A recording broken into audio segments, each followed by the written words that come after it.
What is the integrated care pathways, or ICP, in respiratory disease? Integrated care pathways is a new way to see the patient as a whole. This is a holistic treatment because you just get the diagnosis, you have the information, you give it to the patient, you involve the patient to take care of his or her treatment, and also you take advantage of digital health, of the innovation tools that you have. Then, having all of that, you make the patient the actor of his or her treatment. Which are the principle and the goal? The goal of that is to make the patient the most important person in this process. He has to take all the advices that we can give as doctors.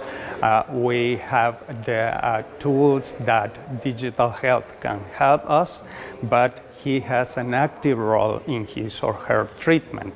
So the goal of that is to empower the patient to take care of him or herself. There are some studies about that.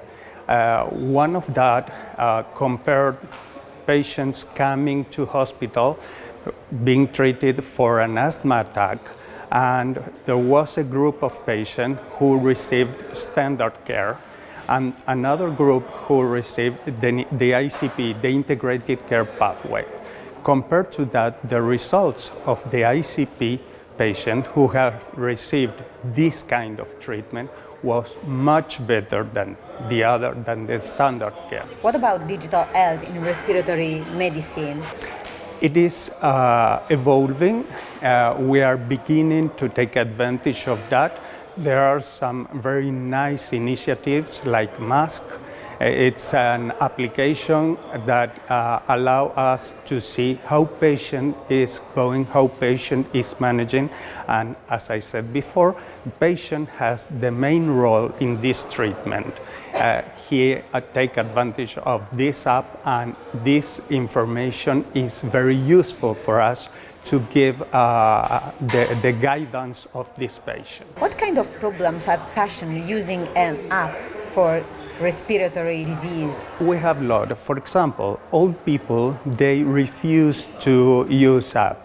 For example, young people, it's difficult to get a loyalty from them because they need to change. They don't feel attracted to that. So we need to take all of this consideration, but also the application needs to be valid. It means that it has to comply with regulatory agencies about personal data, and also it has to be quite attractive so we can engage the patient to keep using it.